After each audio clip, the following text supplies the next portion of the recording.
ఈనాటి ఈ ప్రోగ్రాం నా ఆలోచన కాదు. ప్రజాపాలన సంబంధించినటువంటి గ్రామ సభల కార్యక్రమం రాష్ట్ర వ్యాప్తంగా ఇందిరమ్మ ప్రభుత్వం, ప్రజాప్రభుత్వం, ప్రజల కోసం మేము అధికారంలోకి వచ్చిన తర్వాత చేసిన కార్యక్రమాలని అధికారుల ద్వారా 99 రోజుల కార్యక్రమాన్ని నిర్వహిస్తూ రాష్ట్ర ముఖ్యమంత్రి రేవంత్ రెడ్డి గారు నాతో అన్నారు, మనం గ్రామ సభలు నిర్వహిస్తా ఉన్నాం. ఆనాడు పిప్పిరి నుంచి పీపుల్స్ మార్చ్ పాదయాత్ర అక్కడి నుంచి మొదలుపెట్టి ఖమ్మం వరకు మీరు నడుస్తూ అనేక మందిని కలిసి ఉంటారు, అనేక మందికి హామీలు ఇచ్చుంటారు, అనేక మంది సమస్యలు కూడా విని ఉంటారు. మనం ఇచ్చినటువంటి హామీలు కానీ వారు చెప్పినటువంటి సమస్యలు కానీ తప్పనిసరిగా మనం వాటిని శాంక్షన్ చేసి అమలుపరచాల్సిన బాధ్యత మన పైన ఉన్నది. మీరు పిప్పిరిలో భారీ బహిరంగ సభ ఏర్పాటు చేసి ఆదిలాబాద్ శాసనసభ, ఉమ్మడి శాసనసభ నియోజకవర్గంలో పాదయాత్ర సందర్భంగా మీరు ఇచ్చిన హామీలన్నిటికి కూడా మనం అక్కడ శాంక్షన్ చేసి భూమి పూజ చేసి వారందరికీ మనం ఇచ్చినటువంటి హామీలను నిజం చేద్దాం. అదే మనం నిజమైనటువంటి ప్రజాపాలన, ప్రజలకు ఇచ్చేటువంటి పాలన. ఆ ఏర్పాట్లు చూడండి అని చెప్పి వారే నాతో స్వయంగా చెప్పి ఈ సభ ఏర్పాటుకి వారే కారణం. మీ అందరి తరఫున ఉమ్మడి ఆదిలాబాద్ జిల్లాలో ఆనాడు పిప్పిరి నుంచి మన్ను టెండర్లో మొదలుపెట్టినటువంటి ఆ పాదయాత్రలో నాతో పాటు కలిసి నడుస్తూ ఆ పిప్పిరి పాదయాత్రని, పీపుల్స్ మార్చ్ పాదయాత్రను విజయవంతం చేస్తూ ఇక్కడ సమస్యలు చెప్పినటువంటి మీ అందరి సమస్యలు పరిష్కారం చేస్తూ ఈరోజు శాంక్షన్ చేయడమే కాదు, జీవోలన్నీ ఇష్యూ చేసి 1238 కోట్ల రూపాయలతో ఈరోజు ఇక్కడ అన్నిటికి కూడా శంకుస్థాపన చేసినటువంటి సందర్భంలో మీ అందరి తరఫున నేను రాష్ట్ర ముఖ్యమంత్రి రేవంత్ రెడ్డి గారికి ప్రత్యేకంగా ధన్యవాదాలు, కృతజ్ఞతలు కూడా తెలియజేస్తా ఉన్నాను. ఈ సభ ఒక రాజకీయ సభ కాదు. ఈ సభ ఆనాటి ప్రజలతో మేము ఏర్పాటు చేసుకున్నటువంటి మమేకమైనటువంటి అనుబంధం. ఆనాటి ప్రజలకి ఈ పీపుల్స్ గవర్నమెంట్ ఇచ్చినటువంటి హామీలను అమలు చేయటం కోసం ఆత్మీయతతో ఇక్కడ కలిసి వచ్చి మీ అందరి సమక్షంలో శంకుస్థాపన చేసేటువంటి కార్యక్రమం ఇది. రాజకీయ నాయకులు, రాజకీయ పార్టీలు అధికారంలోకి రావటానికి అనేక హామీలు ఇస్తూ ఉంటారు. వారి అధికారంలోకి రావటానికి ప్రజలతో కలిసి చెప్పినటువంటి ప్రతి మాటని నిజం చేస్తామని చెప్పి అధికారంలోకి వచ్చిన తర్వాత మర్చిపోతారు. కానీ ఈనాటి కాంగ్రెస్ ప్రభుత్వం, ఇందిరమ్మ ప్రభుత్వం, రాష్ట్ర ముఖ్యమంత్రి రేవంత్ రెడ్డి గారి నాయకత్వంలో ఉన్నటువంటి ఈ ప్రజా ప్రభుత్వం ఏ ఒక్క మాటను కూడా విస్మరించకుండా మేము పాలకులం కాదు, ప్రజలకి సేవకులం అని చెప్పి పెద్ద ఎత్తున ప్రజా సంక్షేమం కోసం చేస్తున్నటువంటి అనేక కార్యక్రమాలు, ఆ కార్యక్రమాల ద్వారా మాకు వచ్చేటువంటి తృప్తే మేము ఈరోజు అందించేటువంటి పాలనని ఈ సందర్భంగా మీ అందరికీ మనవి చేస్తాను.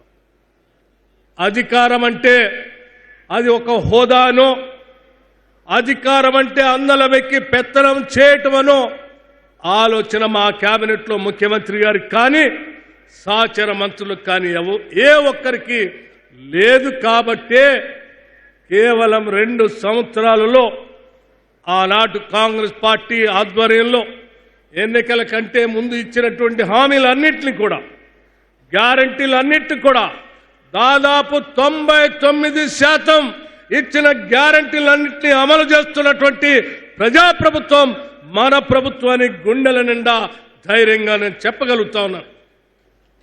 ఆనాడు ఈ ప్రాంతంలో నడిచినప్పుడు ఇల్లు లేని పేదవాళ్ళు కలిసి ఇల్లు కావాలని 10 సంవత్సరాల నుంచి గోడు వెళ్ళబుచ్చుకున్నాం, మాకు ఇల్లు రావట్లేదనంటే ఆనాడు భారీ బహిరంగ సభలతో ఆనాటి రాష్ట్ర కాంగ్రెస్ కమిటీ అధ్యక్షుడిగా రేవంత్ రెడ్డి గారు ఒక పక్కన పీపుల్స్ మార్చి పాదయాత్రతో ఇంకో పక్కన సిఎల్పి లీడర్గా నేను ఇచ్చినటువంటి ఏ ఒక్క హామీని మర్చిపోకుండా అమలు చేయాలనేటువంటి ఆలోచనతోనే 22,500 కోట్ల రూపాయలు ఖర్చు అవుతున్నప్పటికి కూడా పేదవాళ్లకి ప్రతి శాసనసభ నియోజకవర్గంలో 3,500 ఇళ్లని 4,50,000 ఇళ్లని ఒకటేసారి శాంక్షన్ చేసి పేదల పక్షాన ఈ రాష్ట్ర ప్రభుత్వానికి ఉన్న చిత్తశుద్ధిని నిరూపించినటువంటి ప్రభుత్వం ఇది. ఆలోచన చేయండి. రైతు భరోసా ఇస్తామని చెప్పటమే కాదు, పెద్ద ఎత్తున 9 రోజుల్లో 9,000 కోట్ల రూపాయలు రైతుల అకౌంట్లో వేశాం. నిన్న కూడా రైతు భరోసా పేరు మీద అకౌంట్లో ప్రతి రైతు అకౌంట్లో డబ్బులు వేసుకుంటూ పూర్తి స్థాయిలో అందరికీ రైతు భరోసా వేసేటువంటి కార్యక్రమానికి నాంది పలికాం.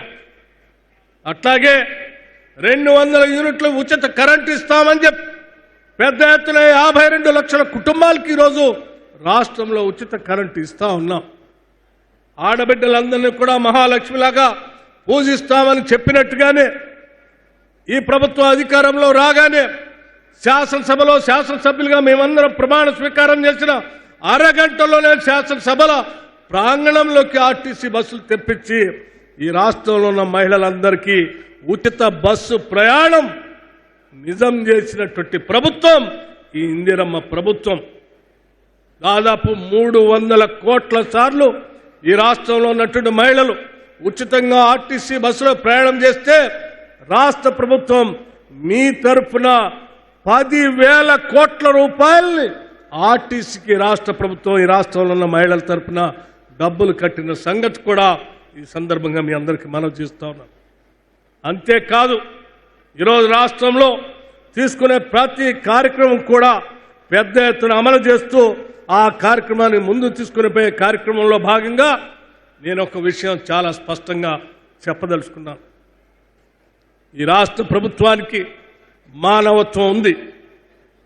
మానవీయ కోణంతో మనం అనేక దశాబ్దాలుగా ఉంటూ ఉన్నాం. ఒక సామాజిక నిర్మాణం, అంతరాలు లేని సమాజాన్ని, సామాజిక విభేదాలు లేనటువంటి సమాజాన్ని నిర్మించాలనేటువంటి అనేక మంది మాట్లాడేటువంటి మాటలను మాత్రమే వింటూ వచ్చాం.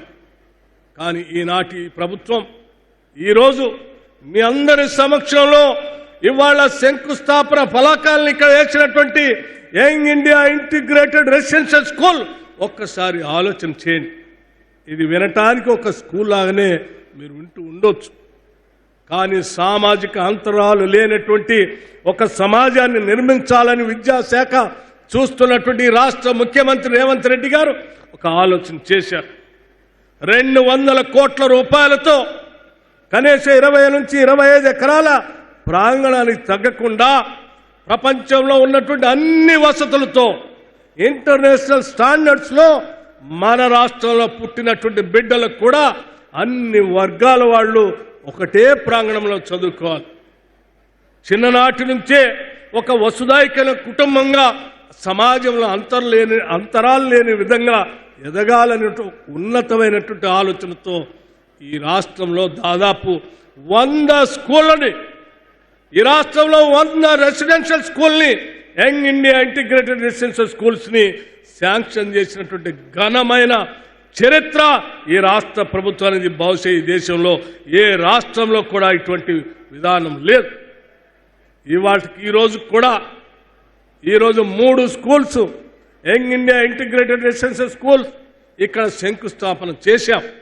ఇటువంటి స్కూల్స్లో చదువుకున్నటువంటి బిడ్డలు అక్కడ అంతరాలు లేనటువంటి సమాజాన్ని చూస్తారు.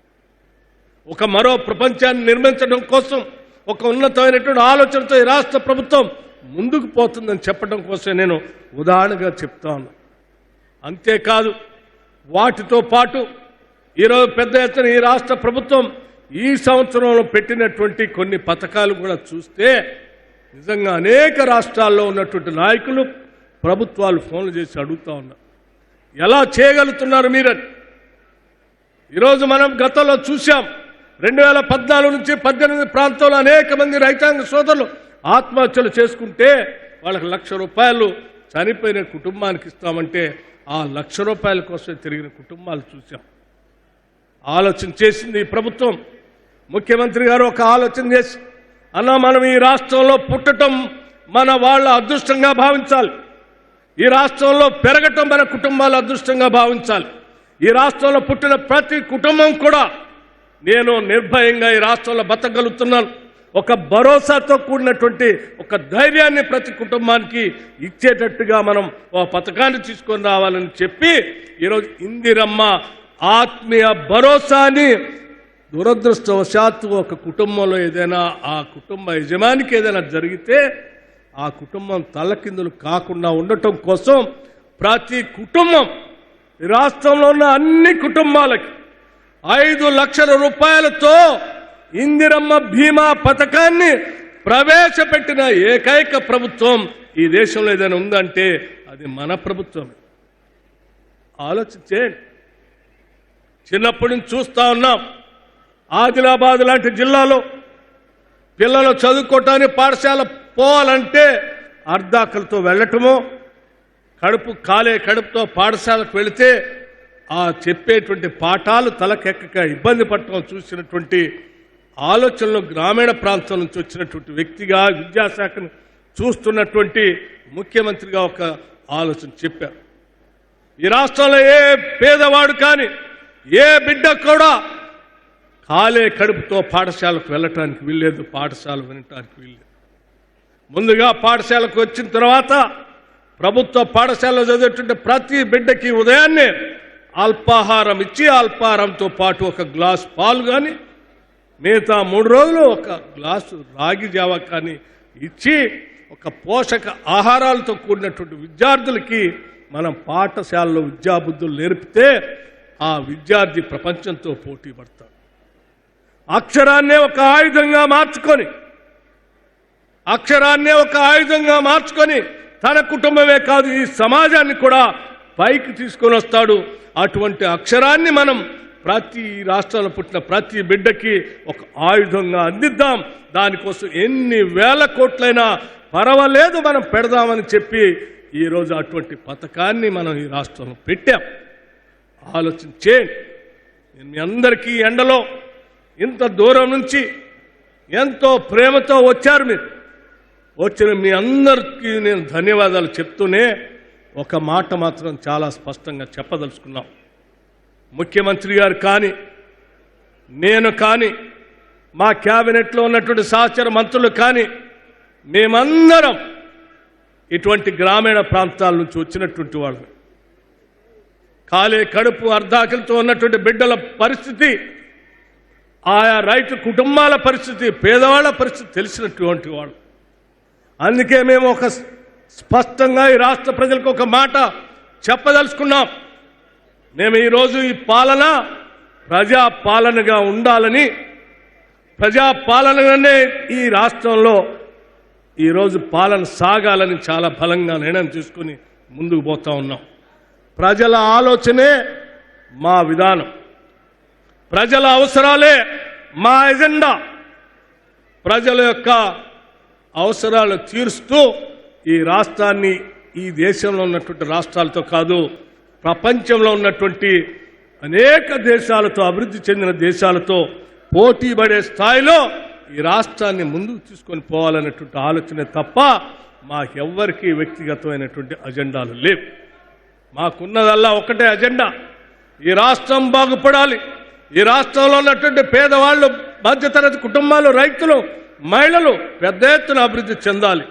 అంతిమంగా కోరి కొట్లాడి తెచ్చుకున్నటువంటి తెలంగాణ రాష్ట్రం ప్రజల చేత పాలించబడాలి తప్ప ఫ్యూడల్స్ చేత కాదు.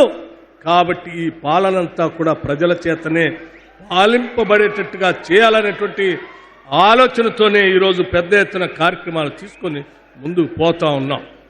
ఈ ప్రజల చేత, ప్రజల కొరకు, ప్రజల యొక్క ప్రభుత్వాన్ని ప్రజలుగా మీరే గుండెల్లో పెట్టుకొని మన కోసం ఆలోచన చేసేటువంటి పాలనని కాపాడుకుంటూ భవిష్యత్తులో కూడా ముందుకు పోగలగాలని చెప్పి మీ అందరికీ నేను సవినయంగా విజ్ఞప్తి చేస్తూ మీ అందరికీ మరొకసారి ఈరోజు ఆనాడు మేము ఇచ్చినటువంటి ప్రతి హామీని అనౌన్స్ చేయటమే కాదు, అమలు చేయటమే కాదు, అమలు చేసిన తర్వాత ఆ లబ్ధిదారులు ఏ రకంగా అభివృద్ధి చెందుతున్నారో చూసే కార్యక్రమానికి కూడా మేము ఒక వ్యవస్థను ఏర్పాటు చేసుకుని ముందుకు పోతా ఉన్నాం.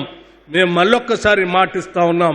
పిప్పిరి నుంచి మొదలుపెట్టినటువంటి పీపుల్స్ మార్చ్ పాదయాత్రలో ఈ ఆదిలాబాద్ జిల్లా నుంచి, ఉమ్మడి ఆదిలాబాద్ జిల్లా నుంచి మొదలైనటువంటి ఈ కార్యక్రమం కానీ, ఆనాడు భారీ బహిరంగ సభలతో పిసిసి అధ్యక్షుడిగా, ఈ రాష్ట్ర ముఖ్యమంత్రిగా రేవంత్ రెడ్డి గారు ఇచ్చినటువంటి హామీలు కానీ, ప్రతి హామీని నెరవేరుస్తాం, ప్రజలకి చేరుస్తాం, ప్రతి పైసా పోగేస్తాం.